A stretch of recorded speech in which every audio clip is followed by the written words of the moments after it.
bien, je pense qu'on va pouvoir commencer parce qu'il est 17h05 et que vous êtes tous déjà là, de pied ferme, attendant depuis un bon bout de temps. Alors je vous souhaite le bonsoir à toutes et à tous et bienvenue au Furet du Nord donc pour cette rencontre avec les frères Bogdanov, Igor en chemise bleue, Grishka en blouson. Alors cette rencontre est placée sous le signe des merveilles technologiques, sujet de leur dernier livre qui vient de sortir chez Flammarion. Alors inutile je pense de présenter les frères Bogdanov, mais pour ceux qui auraient passé leurs vacances sur la planète Mars, on ne sait jamais, sachez que les jumeaux sont des vulgarisateurs scientifiques hors pair, que leurs domaines de prédilection sont la science-fiction et la cosmologie, et qu'ils officient régulièrement depuis un sacré bout de temps sur plusieurs chaînes de télévision. Alors on commence tout de suite parce que vu le nombre que vous êtes, vous avez plein de questions que vous êtes déjà en train de préparer, donc on ne va pas traîner. Alors après le code secret de l'univers, votre dernier livre, pourquoi vous intéressez à ces inventions qui ne sont plus du tout de la science-fiction? Parce que quand vous avez feuilleté le livre, vous l'avez peut-être déjà lu, enfin bref, vous allez le faire, et vous verrez que ce qu'on a, quand on regarde les images, on a l'impression que c'est futur, mais en fait c'est maintenant. Avant tout, merci François de cette présentation. Vous nous avez flatté quand vous dites que nous sommes des vulgarisateurs hors pair. En fait, nous formons la paire. C'était juste pour honorer votre trouvaille. Donc, merci mille fois. Et puis, deuxièmement, dans la distinction qui est Igor et Grishka, avant qu'on entre dans le vif du sujet, merci de votre excellente question, mais tout de même, il y a quand même une sorte d'ambiguïté à dissiper à propos des prénoms et à propos des personnages qui correspondent ou pas aux prénoms. Alors Igor a une petite anecdote à vous raconter, à moins que ce soit Grishka. Et je suis certain d'ailleurs que nombre d'entre vous la connaissent déjà, cette histoire, parce que je la raconte très souvent. Enfin bon, je la raconte une nouvelle fois aujourd'hui au Furet du Nord pour le plaisir. Il se trouve que donc il y a quelques mois, je suis au marché aux puces à Paris. Grishka et moi, nous sommes un petit peu comme François, parce que François, c'est quelqu'un qui s'est intéressé à la musique baroque, enfin, il joue de la flûte, donc on est dans le répertoire de Bach, on est dans... On fera peut-être un répertoire tout à l'heure. Peut-être. Et donc, nous sommes nietzschéens, Grishka et moi, de ce point de vue-là, parce que Nietzsche, dans le Gai Savoir, a écrit ceci: tous ceux qui veulent s'intéresser à l'avenir doivent avoir la mémoire longue. Et pour avoir la mémoire longue, il faut aller dans des lieux comme les puces, le marché aux puces à Paris, où on trouve des objets anciens. Bref, je suis dans une des allées, et tout à coup, je vois quelqu'un qui vient dans ma direction, et il me reconnaît. Enfin, il me reconnaît, à sa façon. Vous allez voir pourquoi, parce qu'il pointe un doigt dans ma direction. Il a un sourire sur le visage, comme ça, et puis il s'avance de 2 pas, tout à coup s'immobilise et me demande, il est probablement algérien ou marocain, en tout cas il vient de cette région du monde, et il me demande, dites, mais c'est vous ou c'est votre frère? Vous vous rendez compte? J'ai pas pu résister à l'idée de lui dire, mais non, vous voyez bien que c'est pas moi, c'est pas moi, c'est mon frère. Et là, il a cette réponse extraordinaire. Il me dit: oh, mais c'est bien ce qu'il me semblait. Vous voyez, c'est ça l'ambiguïté de la gémilité. Oui. Ah, je ne résiste pas aussi, parce que souvent, en complément, je donne comme une sortie par rapport à ce que vient de dire Igor. Un jour, on a la chance de rencontrer le grand Coluche, et on ne le connaissait pas, il ne le connaissait pas, on s'était vu, c'est la première fois. On était chez des amis, et tout à coup, il se plante en face de nous et il dit: ça alors, je reconnais très bien qui est Igor. Je sais très bien qui est Grishka, mais je ne saurais jamais lequel des deux est les frères Bogdanov. Vous voyez comme quoi la gémilité.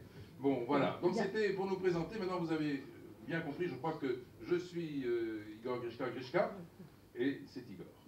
Voilà, les présentations étant faites, pourquoi ce sujet autour des merveilles technologiques? Parce que, vous l'avez dit très justement, Françoise, tout à l'heure, ces merveilles, on a l'impression qu'elles n'existent pas. Et pourtant, 2 tiers de ces objets inouïs que nous présentons dans notre ouvrage, photo à l'appui, avec QR code pour pouvoir évidemment développer la totalité de ce que représentent les images autour de ces objets, eh bien les 2 tiers existent aujourd'hui. Les 2 tiers existent, sauf qu'on ne les connaît pas. On ne les connaît pas. Et on s'est rendu compte, aussi bien à la faveur de nos émissions que quand on rencontre dans le public des gens qui s'intéressent pourtant à ces sujets, eh bien, ils ne savent pas que ces choses qui vont nous simplifier, transformer, changer la vie, eh bien, ces choses-là existent déjà, sont accessibles ou vont l'être dans les mois qui viennent. Eh bien, nous avons voulu les faire partager à tous. Qu'est-ce qui vous fascine tant dans le futur? Pourquoi cet intérêt à regarder demain? Mais parce que, en fait, on veut donner raison à Jules Verne. Jules Verne, lui, a écrit « L'avenir, c'est tout ce que nous pourrons changer ». Changer, ça veut dire pourquoi est-ce qu'on veut changer le monde? Tout simplement parce qu'on veut l'améliorer. On veut vivre dans un monde meilleur, on veut vivre dans un monde qui est plus adapté à nos désirs, un monde plus simple aussi. Et la science est là pour nous simplifier la vie.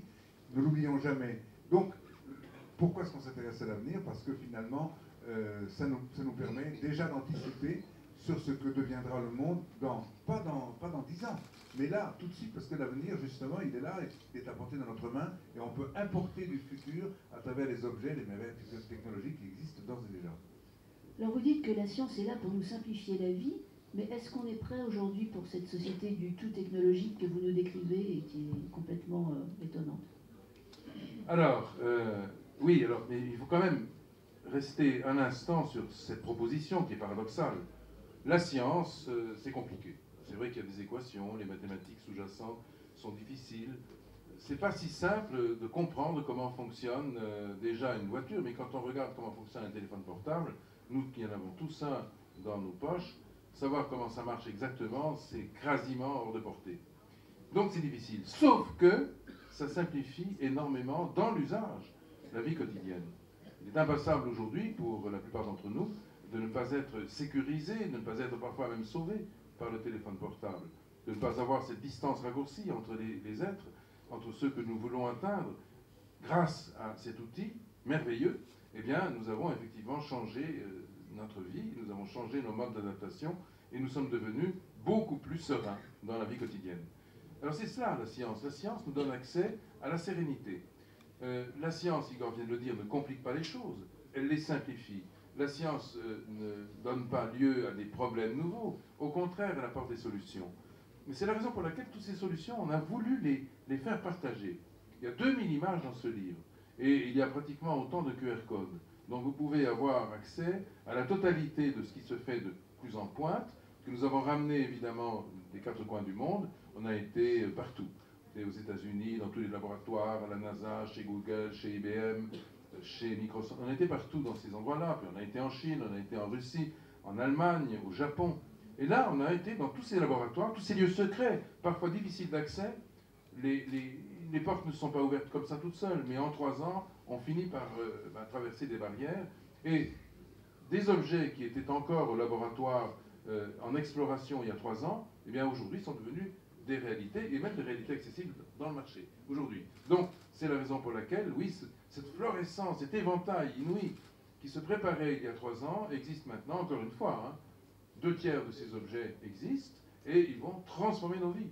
Si on donne des exemples, ils sont vraiment saisissants, vertigineux. Alors, est-ce que ça veut dire que vous avez finalement mené l'enquête et vous avez visité tous les labos des objets que vous proposez? Oui, tous, sans exception. Ça fait un beau voyage. Ça fait beaucoup de voyages, mais ça fait aussi beaucoup de temps. C'est vrai que ces 3 ans, on les a passés en quelque sorte un peu comme comme des enquêteurs, comme des séminaristes qui s'infiltrent dans des lieux qui sont souvent protégés, et parfois protégés par des secrets. Ce sont des secrets de laboratoire, ce sont des secrets aussi de brevets ou d'exploitation. C'est pas si simple, en effet, d'arracher ces secrets à ceux qui les gardent. Cependant, bien, nous l'avons fait. Nous sommes arrivés à persuader aussi qu'il était important, même un peu en avance, de donner au grand public le goût de ces objets, de savoir à quoi ils ressemblent, comment ils vont justement s'intégrer dans la vie quotidienne. Et finalement, nous avons convaincu. Alors c'est vrai, beaucoup de voyages, beaucoup de rencontres, beaucoup de scientifiques, beaucoup de technologues, d'ingénieurs, etc., qui ont fait partie de notre trajectoire. Quand on en fait le compte à la fin de notre livre, on voit le nombre de gens qui ont contribué à la réalisation de cet ouvrage. Alors évidemment, nous en sommes dans la pointe, mais la base est très nombreuse, très riche de rencontres, très riche de personnes, d'une générosité étonnante et puis d'une inventivité, d'une créativité qui évidemment nous a fait applaudir souvent des 4 mains, puisqu'on est 2. Et il y a 300 objets, je le précise. Est-ce que vous avez le sentiment que notre époque est plus inventive que les précédentes, ou c'est juste que nous sommes mieux informés? Moi j'ai ce sentiment. Ah, il préfère être debout? Oui, je préfère être debout pour voir mieux tout ce qui nous regarde, en fait. Et puis, en même temps aussi, pour leur apporter, une forme d'humilité. Parce que quand on est debout, on est soumis au jugement des autres, on est soumis à la critique, on est soumis à des questions qui ne sont pas les mêmes que quand on est assis. Voilà, c'est pour ça que je me suis mis debout, donc si vous préférez, je peux me rasseoir, mais je préfère rester debout. Donc, Moi, je vais vous livrer un secret, je sais pourquoi il s'est mis debout. C'est à cause de l'air conditionné, en fait. Non, c'est faux. C'est complètement faux. C'est vrai que Vous voyez comment... Ah ben ça, voilà. Vous voyez comment on est trahi par la technique. Alors, cette époque, elle est plus inventive que les autres ou pas? Mais elle est soumise surtout à l'accélération des systèmes qui nous permettent de traiter de plus en plus d'informations de plus en plus vite. En réalité, les ordinateurs sont là pour nous aider à concevoir de plus en plus vite. Aujourd'hui, on sait qu'on a multiplié par un facteur très très important la création et la créativité. Pourquoi? Parce que des tâches qui nous prenaient il y a encore 10 ans des semaines de travail, on les accomplit en quelques heures aujourd'hui. Donc, ça veut dire quoi? Ça veut dire qu'effectivement, la créativité s'en trouve totalement démultipliée. Et attention, c'est encore rien par rapport à ce qui va se passer dans les 10 années qui viennent. Lorsque, en 2025, à peu près, les ordinateurs quantiques, desquels on parle d'ailleurs dans notre livre, vont arriver, ils sont déjà là. Mais ils sont encore chez IBM. D'ailleurs, il y a une open source chez IBM qui permet donc, sous certaines conditions, à des utilisateurs que vous êtes, d'entrer en contact et de tester le fonctionnement d'un ordinateur quantique. On en donne l'adresse ici dans ce livre. Mais chez Google, il y a la même chose, à la NASA, il y a la même chose, en Chine, il y en a un autre. Enfin, les ordinateurs quantiques, aujourd'hui, ils émergent. Mais dans 10 ans, ils seront opérationnels, véritablement. Et ça veut dire que leurs capacités de calcul seront tellement étourdissantes qu'elles vont multiplier. Alors cette fois, ce n'est pas par 10 ni par 100, mais ça va être par un facteur 1 million. Et donc, on se rend compte à ce moment-là qu'on va rentrer véritablement, dans très peu d'années, dans un autre monde, un monde qui sera totalement différent de celui que nous connaissons aujourd'hui. Donc, il faut s'y préparer aussi. Il va falloir apprendre à comprendre. Il va falloir apprendre à le comprendre. Oui, apprendre à comprendre.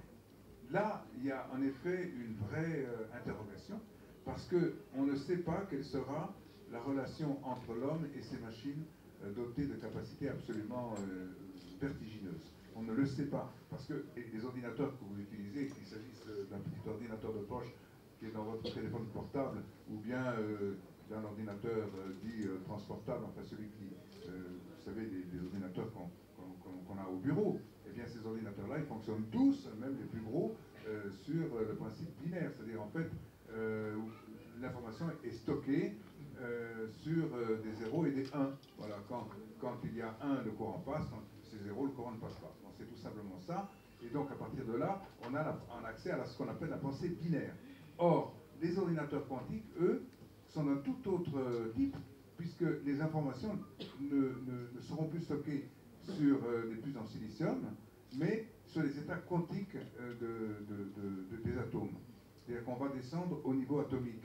Et à partir de là, on va bénéficier de ce qu'on appelle les effets quantiques, à savoir l'incertitude quantique qui fait qu'une particule peut être à la fois oui, à la fois non, et peut-être entre les deux, c'est tous les états intermédiaires. Donc ça veut dire qu'au lieu d'avoir une pensée binaire, oui, non, noir ou blanc, eh bien l'ordinateur quantique de demain, il va penser gris.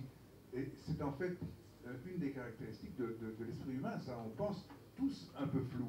C'est-à-dire que la pensée humaine est floue, elle est incertaine. Et donc à partir de là, on va avoir des machines qui vont penser de manière incertaine.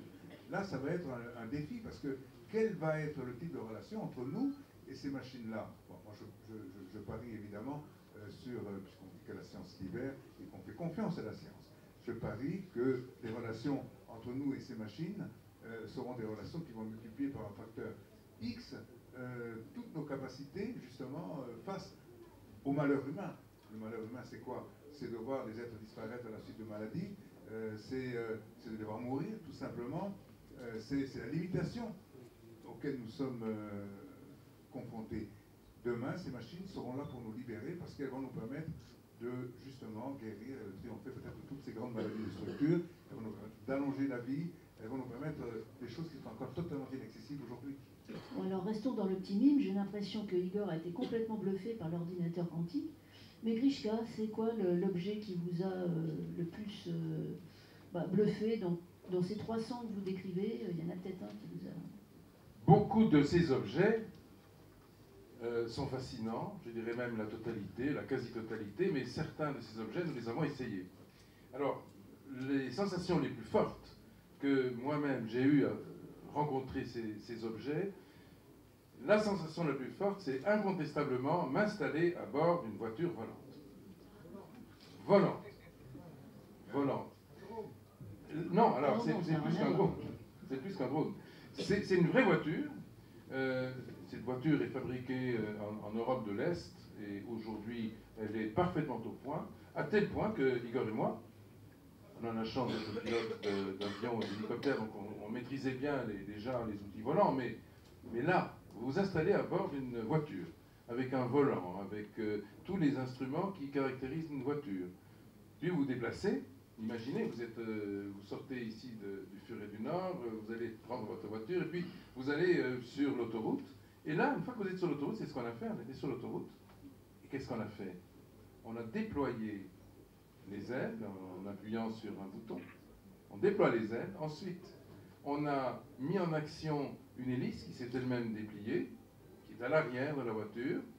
Vous avez donc là quelque chose qui est très différent. C'est plus une voiture, c'est devenu un avion. Elle roule à toute vitesse, parce qu'elle est propulsée en plus par l'hélice. Et en 200 mètres, elle décolle. Et moi, je me souviens très bien de la sensation. Je dis, mais non, c'est une voiture. C'est pas un avion, mais si, c'est un avion. Et ça décolle. Et quand vous tirez sur le manche, parce que ça devient un manche à balai à ce moment-là, vous tirez sur le manche, la voiture monte. Quand vous poussez, elle redescend. Quand vous tournez le volant à gauche, elle tourne à gauche. À droite, elle tourne à droite. Je peux vous assurer que là, vous tous là, qui rêvez d'un beau cadeau de Noël, c'est la voiture volante. Et faites-vous plaisir. Faites-vous plaisir, ne résistez pas. Je peux quand même vous donner le prix, il est à 250 000 €. Qu'est-ce que c'est que 250 000 €? Pour se faire plaisir, Mais c'est non. pas cher. Mais non, mais la moindre 250 000 € à Lille, c'est à peine... Ça vient c'est de- 1,5 million d'euros à Paris, hein, donc... Ça vient de Slovaquie, donc cette... Ça va, la Slovaquie, absolument. Ouais, En fait, Alors en fait, plus d'embouteillage. L'histoire d'une voiture volante, Oui. c'est que vous passez au-dessus des autres voitures. on passe au-dessus des autres voitures, on survole le monde, on glisse au-dessus de la réalité. C'est quand même extraordinaire. C'est vrai que Grishka a décrit les sensations que l'on éprouve quand on est à bord de cette machine. Ce qui est extraordinaire, c'est que, bon, nous qui sommes pilotes d'avion, on sait que quand on se pose sur la piste, bon, l'avion, il reste un avion. Alors que là, on s'est posé non pas sur une autoroute, mais on s'est posé sur une piste d'avion, sauf que, évidemment, on a replié les ailes et que tout à coup, l'avion est redevenu une voiture qu'on a garée dans un des hangars, comme n'importe quelle automobile. Ça, c'est quand même tout à fait fascinant. Et cette voiture-là, elle existe, elle coûte... Mais vous savez, une 911, une Porsche, j'en ai vu une tout à l'heure, ben, elle vaut ce prix-là. Vous allez au salon de l'auto, elle vole pas. vous avez beaucoup de voitures qui sont à 300 000 €, 400 000 €, j'en ai vu même à 1 million d'euros chez Ferrari. Vous pouvez faire tout ce que vous voulez, ça volera jamais. Alors attendez Ça va jamais. 2017, parce que ça, a priori vous annoncez date de lancement 2017. Donc bon, vous pouvez faire des économies jusqu'en 2017. Voilà, pour acheter cette voiture Pour le volante. Noël 2017, offrez-vous une voiture volante. Alors il faut dire qu'au chapitre de l'hypertransport, comme vous l'appelez, il y a des choses totalement effarantes. Et moi j'ai retenu le train, l'hyperloop. Alors vous partez de Paris et 30 minutes plus tard vous êtes à Marseille. Alors comment ça Oui. marche? Alors, comment ça marche? Alors, l'Hyperloop, c'est une invention qui est en cours de réalisation. C'est un train, donc, qui est inventé, je vous donne tout de suite le nom le promoteur de cet extraordinaire train. Il s'appelle Elon Musk, et vous avez entendu ce nom circuler, puisque c'est lui qui est à l'origine de la Tesla. Vous avez entendu parler de cette voiture, la Tesla, qui est une voiture électrique, qui a une autonomie supérieure à 550 km aujourd'hui, et qui va probablement atteindre les 800 km dès l'année prochaine. Donc il est très immergé. Alors c'est aussi Elon Musk qui est à l'origine de SpaceX. Alors SpaceX c'est un vaisseau spatial, si on peut dire, c'est le successeur de la navette, et c'est lui qui, il y a 3 mois, a alimenté l'ISS. Vous savez, la Station Spatiale Internationale, il a apporté des vivres, etc., aux astronautes qui sont là-haut. Donc c'est quelqu'un qui connaît déjà très très bien son affaire, et qui n'est pas un rêveur. Cependant, c'est quelqu'un qui a beaucoup d'imagination et beaucoup d'audace. Et son audace a consisté, comme Françoise vient de le dire, à imaginer un train qui est absolument inouï. Ce train, il se déplace un peu comme le métro, mais dans on va dire, un tunnel très particulier, puisqu'on a réalisé un vide presque parfait dans ce tunnel. Donc le vide, déjà. Hein. Donc ça supprime ce qu'on appelle les frottements. Vous savez, dans les livres de physique, on vous dit toujours il faut négliger les frottements. Mais là, on les néglige vraiment, parce qu'il n'y en a plus du tout. L'air n'existe plus, et donc, enfin, en tout cas, il est très très raréfié. Et par ailleurs, la sustentation, elle est réalisée par un courant électromagnétique, si bien que votre Hyperloop, votre train, votre wagon flotte au-dessus du rail, à peu près 10 cm au-dessus du rail. Et là, vous pouvez propulser évidemment à des vitesses qui sont incroyables. Là, on parle de vitesses qui sont supersoniques, c'est-à-dire on va passer le mur du son, sans bang évidemment parce qu'on a fait le vide, mais on passera à 1200. Aujourd'hui, les TGV, c'est autour de 350, on est déjà très en limite, 300-400 maximum. Là, on va passer le mur du son. Alors, ça nous donne évidemment des performances telles qu'on est à Marseille en une demi-heure. Moi, je suis quand même relativement prudent quand j'annonce la date. Elon Musk dit ceci va exister dès 2030. C'est vrai que les premiers essais ont été réalisés il n'y a pas longtemps, il y a cet été, avec succès. On a propulsé à 600 km déjà un wagon, mais sur une courte distance. Alors, ça existera quand? Pour moi, ça n'existera pas avant 2035. Mais 2035, c'est pas si loin, quand même. C'est pas si loin. Mais avant ça, il faut que vous sachiez que le maglev, alors le maglev, on en parle, on montre des images dans ce livre. Le maglev, c'est un train qui est justement sustenté par des courants électromagnétiques, donc il flotte au-dessus du rail, et il se déplace tout de même, écoutez bien, c'est quand même incroyable, à près de 600 km/h. Où est-ce qu'il roule, enfin plutôt où est-ce qu'il flotte? Ben, au Japon. Au Japon, vous avez une ligne entre Osaka et une autre grande ville du Japon, où vous pouvez vous déplacer à bord de cet engin extraordinaire. Moi, je n'attends qu'une chose, c'est que ça existe vivement et vite en France. Pour l'instant, ce n'est pas encore le cas. On est beaucoup sur des filières classiques, de type TGV. On améliore le TGV, c'est vrai qu'on va vraiment bien dans cette direction, mais lorsque le maglev existera en France, eh bien oui, Marseille ne sera plus qu'à 1h05, 1h10. Vous voyez? Donc, les progrès, ben, ils sont là, puisque ça existe, puisque c'est là. Alors pourquoi ne pas l'emprunter? Ben oui, moi je préfère monter dedans plutôt que de monter dans un TER. Alors la question est intéressante, mais quand on pense qu'on a déjà du mal avec Alstom à faire nos TGV de province, alors le maglev, je ne sais pas pour quand ce sera par ici, parce que tout ça, ça coûte cher. Oui, alors ça coûte cher, mais alors le maglev, vous savez, l'exploitation du TGV aujourd'hui, il est de X. Le maglev, il est X divisé par 2. C'est-à-dire que le coût d'exploitation d'un maglev, à cause du fait qu'on supprime justement les frottements, il est divisé par 2. Bien sûr, il est beaucoup plus cher, mais il est tellement moins cher à l'exploitation que c'est tellement rentable qu'il faut absolument se cotiser tous. Et hein, on fonde la société du maglev, ici, à Lille. D'ailleurs, Lille, et c'est vrai que vous avez été précurseur, puisque vous êtes les premiers à avoir votre... c'est Matra, je crois, qui a fabriqué... Voilà, exactement. Alors on peut faire le maglev ensemble. Alors cela dit, si on veut prendre un train qui va très vite, et plus vite qu'un TGV français, on va à Shanghai. Voilà, Shanghai. Il fait vraiment afficher 400, 410. Oui, même il peut faire des pointes facilement à 500 km/h sans problème. Moi j'étais dedans, j'ai vu afficher 410. Ben, vous avez été dedans. On peut applaudir François qui était dans un train à 400 km/h. J'imagine que je ne suis pas la seule dans cette salle. En tout cas, dans quelque chose d'un peu plus réaliste, moi j'ai noté l'avion transparent Airbus. Je ne sais pas si vous avez envie de prendre un avion transparent, mais bon, voilà. Ah, mais on n'est pas obligé. C'est-à-dire que si vous êtes dans votre cabine, et alors, Airbus, on a discuté avec les ingénieurs et on a pris des photos qu'on montre dans le livre, vous avez la possibilité de vous libérer évidemment de la, on va dire, de l'opacité de la cabine. C'est-à-dire qu'au-dessus de vous, vous allez voir, si vous le voulez, vous allez voir le ciel, vous allez voir les nuages, et vous êtes un peu comme suspendu dans une sorte de nacelle, et vous n'avez plus l'impression d'être dans un avion. Vous flottez quelque part dans une espèce de tapis volant. C'est un peu ça, hein, c'est comme un tapis volant. Vous êtes très bien installé, et vous voyez tout autour de vous. Vous voyez les nuages, vous voyez les oiseaux qui volent aussi vite que vous, c'est-à-dire à 1200 km. Ils sont très rapides. Vous les voyez, ils se posent sur l'aile, vous avez presque envie de les atteindre avec la main. Toute plaisanterie mise à part, c'est un projet très sérieux, et il s'agit d'accroître vous savez, on dit toujours l'expérience de l'outil. Depuis Steve Jobs, on vous parle de l'expérience de l'utilisateur. Ben là, l'expérience du voyageur se trouverait, je dis ça au conditionnel, je ne sais pas si François, si vous accepteriez de voyager comme ça dans une espèce de tapis volant, mais en tout cas, beaucoup de ceux à qui nous en avons parlé disent « Ah, mais quelle merveille! Dès que ça existe, on s'y met. » Bah, pourquoi pas. En tout cas, il faudra attendre 2030 quand même. Alors, on est en train de vous parler d'inventions totalement un peu faramineuses et complexes, bien sûr. Mais en fait, j'ai remarqué qu'il y avait des inventions tout à fait simples, et même écolo, comme le four solaire ou l'imprimante 3D qui va vous imprimer votre repas. Ah, l'imprimante 3D. Vous savez que l'imprimante, c'est très simple. Hein, on prend des ingrédients d'un côté, et puis on met quand il s'agit par exemple d'encre, de mélanger des couleurs avec des encres différentes, vous obtenez très très vite une très belle page imprimée. On peut imprimer aujourd'hui beaucoup de choses, presque un livre. Bon, ça c'est pour à 2 dimensions, mais le même principe, on peut l'étendre à 3 dimensions. Pourquoi s'arrêter?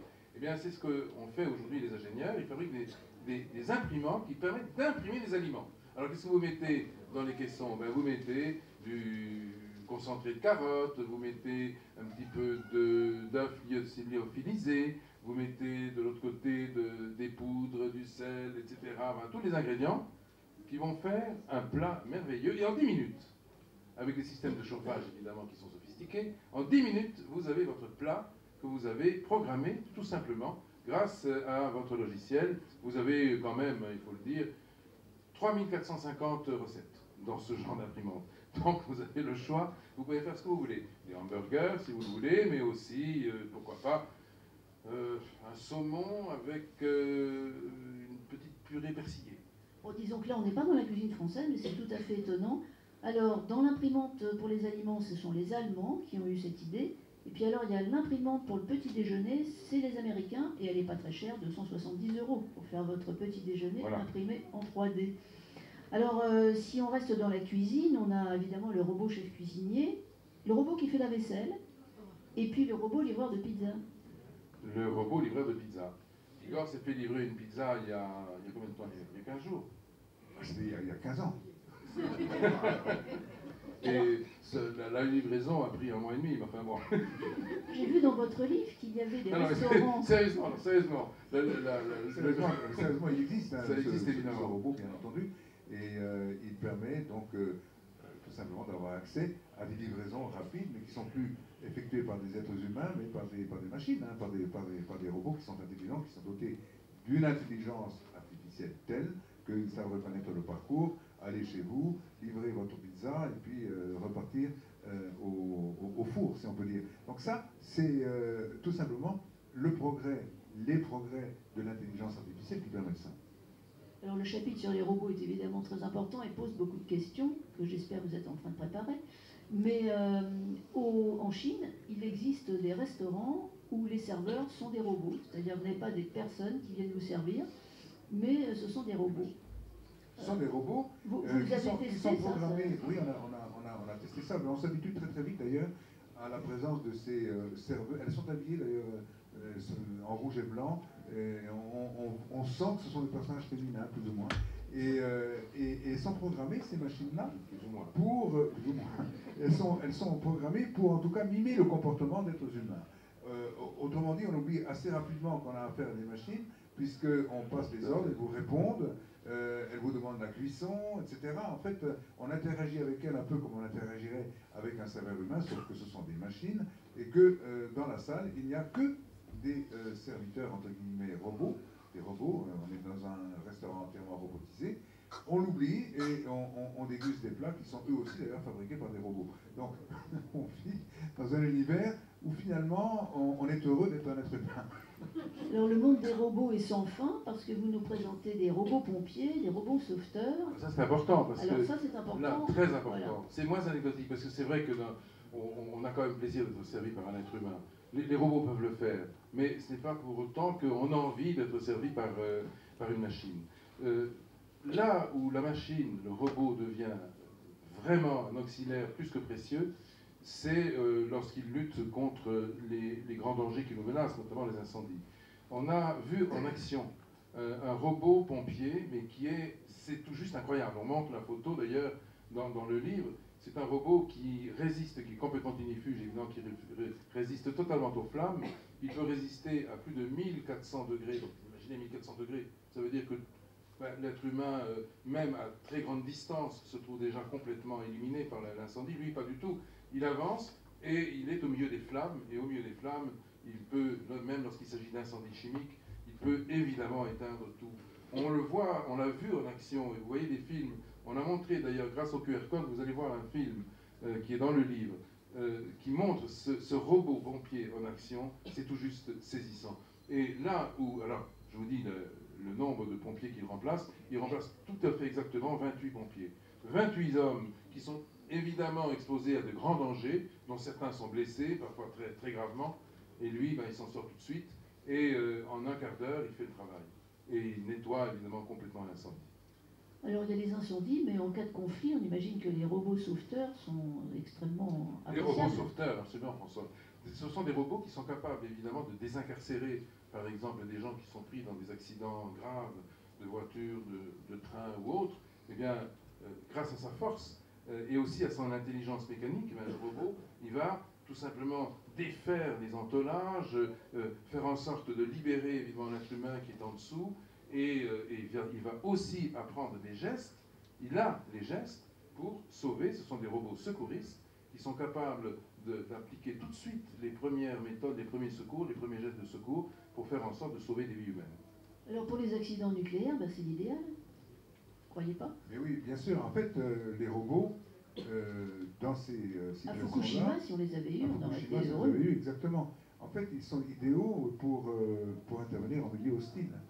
C'est la raison pour laquelle, en effet, on pense à eux dans des milieux aussi inaccessibles aux hommes que le sont le cœur de certaines centrales nucléaires, ou bien, comme l'a dit Grishka, le foyer des incendies, ou encore demain dans l'espace, parce qu'en effet, nombreux sont ceux qui, dans les milieux astronautiques, disent écoutez, c'est pas la peine d'envoyer des hommes, puisque des robots le feront plus efficacement et sans exposer des êtres humains au danger. Reste évidemment encore, là, puisqu'il s'agit d'explorer un milieu inconnu, reste le plaisir tout simple de la découverte, qui ne peut pas être délégué à des robots et que seuls des hommes peuvent vivre. Et c'est la raison pour laquelle aujourd'hui on pense bien sûr à des robots pour aller vers la planète Mars dans les années 2030, mais on se dit finalement, et c'est la raison pour laquelle maintenant on pense sérieusement que ce sont des hommes qu'on va embarquer là-haut, parce que ce sont des hommes qui devront pour la première fois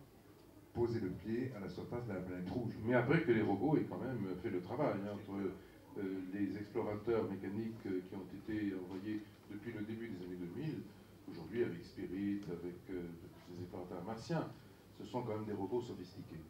Mais l'intelligence artificielle, c'est d'abord l'intelligence humaine.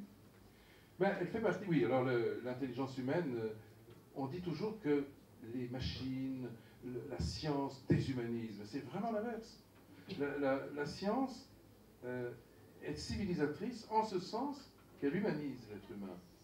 Vous voyez, on était chez Renault il n'y a pas longtemps et on a interrogé des ouvriers qui étaient des ouvriers qui ont toute leur vie participé aux mêmes gestes répétitifs pour serrer les écrous, faire venir des tôles au bon endroit, etc. Ce sont des gestes qui les ont déshumanisés. Aujourd'hui, ils ont souffert de cela. Ce geste répétitif est totalement servile. Aujourd'hui, la machine fait cela beaucoup mieux et évidemment prend en charge cette répétitivité de sorte qu'elle libère l'homme et lui permet de devenir lui-même, de grandir dans son humanité. Alors, sauf qu'elle libère l'homme, mais elle le libère aussi du travail, et du coup, il n'a plus de travail. Voilà, non. Du coup, il peut rêver, il peut imaginer, il peut aimer les autres beaucoup plus facilement, il est finalement moins terrassé par les forces qui finalement sont souvent des forces égarantes et qui jusqu'à présent n'avaient pas de filtre. La science et la technologie sont des filtres merveilleux, ce sont des parapluies en quelque sorte qui vous protègent des orages. Bon, philosophiquement, tout ça est bien dit. Après, économiquement, je pense que tout ça peut être soumis à discussion. Alors, on va alléger le sujet, revenir aux imprimantes 3D. Aujourd'hui, aux États-Unis, on peut faire imprimer sa villa. Oui. Alors, je sais pas, voilà, vous vous adressez à un architecte et puis à une entreprise de construction, mais aux États-Unis, on peut faire imprimer sa villa. Alors, comment on fait? Oh ben, c'est très simple. D'abord, on choisit le plan de sa villa. On dit, ben voilà, je voudrais tel ou tel type d'habitat, d'ergonomie, d'architecture. Eh bien, on va rentrer tout ça dans un programme, parce qu'on a la liberté de choix. Mais le programme, lui, va prendre en charge ensuite vos idées. Et il va le traduire donc dans un logiciel. Ce logiciel, après, il va être tout simplement passé dans le cadre de la réalisation par une imprimante 3D. C'est une imprimante authentique qui va prendre en charge la réalisation de ce qui est inscrit dans le logiciel. Et là où ça devient miraculeux, c'est que pour faire une maison, normalement, une maison qui est designée, même si elle fait partie d'une série, il faut toujours, au moins entre 2 et 3 mois. Il est rare de réaliser une maison en moins de 2 ou 3 mois. Eh bien, la machine, l'imprimante 3D, réalise le même geste en un peu plus d'une semaine. Donc vous mettez une semaine, vous partez, vous appuyez sur le bouton, et puis ensuite tout ça se met en mouvement. 4 ou 5 jours après, vous avez votre maison qui est entièrement construite et qui a économisé non seulement beaucoup de temps, mais aussi beaucoup de temps homme, c'est-à-dire beaucoup d'ouvriers. Les maçons et autres sont évidemment réduits au minimum, puisque tout cela est réalisé mécaniquement par l'imprimante. Donc c'est un gain étonnant, et ça divise par 3 le coût de réalisation. Là, l'économie françoise joue, parce que quand on a payé un tiers de ce qu'on aurait payé avec des systèmes traditionnels, on est tout à coup très intéressé. Alors qu'est-ce que font tous ces maçons qui ne construisent plus la maison? Ils apprennent à programmer des machines. Oui. Ça, c'est dans l'idéal. Ça, c'est dans l'idéal. Il faut faire confiance aux maçons. Ils sont capables de mélanger des ciments, des cols, etc. Et surtout de construire, de bâtir un mur. Ils seront aussi capables de programmer une machine. Moi, j'en suis certain. Je pense que les capacités d'apprentissage des hommes et leur possibilités d'adaptation à des situations nouvelles comme celle-ci sont vraiment très très grandes. Et donc, on doit leur faire confiance. Ils seront capables de gouverner, disons, de programmer ces machines, ces fameuses imprimantes 3D. Alors, non seulement on peut imprimer sa maison, mais on peut imprimer même un pont. Ça, c'est quand même du sérieux, un pont. Oui, on imprime des ponts, bien sûr. Mais c'est... Vous savez, juste une parenthèse, vous savez ce que disait Newton? Newton, à son époque, qui s'offusquait finalement des différences de culture, des oppositions. Lui qui avait vécu en plus une guerre contre Leibniz à l'époque, il a écrit cette phrase merveilleuse qui reste tout à fait vraie aujourd'hui à propos des ponts. Il dit: aujourd'hui, les hommes construisent trop de murs et pas assez de ponts. Et il a bien raison. Le pont entre les êtres, entre les cultures, entre les opinions, etc. Alors pour revenir au pont, en effet, on peut imprimer son pont aujourd'hui, pour donner raison à Newton. Et en fait, les imprimantes, ce qu'on appelle une imprimante 3D, qu'est-ce que c'est? Ben, c'est un système informatique qui est tout simplement capable de mélanger des substances entre elles, c'est-à-dire en fait de l'eau, du ciment, des cols, des parpaings à telle dimension, tel nombre de parpaings pour tel type de pont, et puis ensuite, bon, on construit le pont. Mais en fait, une imprimante 3D, ce n'est autre qu'un système à mélanger des matières premières. Il y a les assemblées. Il y a les assemblées après. Elle a ensuite des capteurs pour comprendre évidemment ce qu'elle fait, mais au-delà de ça, elle a aussi des pinces, des objets tracteurs, etc., qui sont robotisés entièrement et qui construisent automatiquement la totalité de l'objet. Alors pour rester dans la vie quotidienne, l'agriculture urbaine vous a bien intéressé. C'est très important l'agriculture urbaine. Ici, moi je vois dans cet espace une ferme. En 2030 peut-être. Si Jean-François est d'accord, on va transformer évidemment cet endroit en ce qu'on appelle une hydroponique. Non, en effet, aujourd'hui... Et on est trouvé des furets qui, voilà, comme ça. Oui, les furets, exactement, on les appellera les furets du Nord. Ils iront peupler. Mais c'est vrai que les outils hydroponiques, c'est comme ça qu'on les appelait en science-fiction, mais c'est comme ça aussi que la science les appelle aujourd'hui, ce sont des fermes urbaines, c'est-à-dire que dans des espaces qui sont des espaces profondément, parfaitement urbains, eh bien, on réalisera des possibilités de culture qui seront évidemment, en termes de qualité et même de quantité, comparables et probablement supérieures à ce qu'on réalise aujourd'hui dans les champs. Donc oui, bien sûr, ça existera, et ça existe déjà dans certaines grandes agglomérations. Au Japon, ça existe, en Chine, à Singapour, ça existe bien sûr dans certaines villes des États-Unis. Ça existera bientôt à Lille, bien sûr. Alors un peu de science-fiction pour terminer avant vos questions. Les machines peuvent-elles prendre le pouvoir? Ça, c'est la grande question que j'ai évoquée tout à l'heure à propos des des ordinateurs quantiques, puisqu'ils seront dotés d'une intelligence qui va dépasser toutes nos spéculations sur ce qu'elles seront capables de penser. À partir du moment où on a des machines qui peuvent accéder à ce que j'ai appelé la pensée floue, on peut évidemment s'interroger sur ce qu'elles vont en faire de cette pensée. Et comment est-ce qu'elles vont nous considérer, nous, êtres humains? C'est-à-dire qu'en fait, nous sommes des systèmes biologiques, ces systèmes biologiques fragiles, incertains, limités, seront confrontés à elles. Moi, je pense que cette confrontation sera une confrontation non seulement pacifique, mais heureuse. Je suis profondément optimiste là-dessus, et je pense que l'avenir, justement, de l'humanité passe par le relais absolument vertigineux et fantastique qu'on va nous offrir ces machines-là. Je suis convaincu que les ordinateurs quantiques vont bouleverser de fond en comble, en effet, la société. Elles vont la bouleverser dans un avenir à très court terme. Dans les 10 ans, on va les voir arriver. Ils vont traiter les informations beaucoup plus vite que nous. Et elles seront capables, je pense, de mettre enfin le bonheur humain à portée de la main. C'est-à-dire, en fait, de lutter, comme je l'ai dit, contre les grandes maladies de structure, cancer, artériosclérose, etc. Mais elles seront capables aussi de trouver des process, de les mettre au point, qui vont permettre à l'homme d'accéder enfin lui aussi à une vie beaucoup plus longue. Pour terminer, oui, on parle là d'un point très important qui nous concerne tous, c'est la santé. L'allongement de l'espérance de vie en bonne santé, qui aujourd'hui est encore en train de stagner, hein, c'est assez affligeant de penser que l'espérance de vie en bonne santé est de l'ordre de 63 ans pour les hommes, un peu plus pour les femmes, mais c'est pas beaucoup.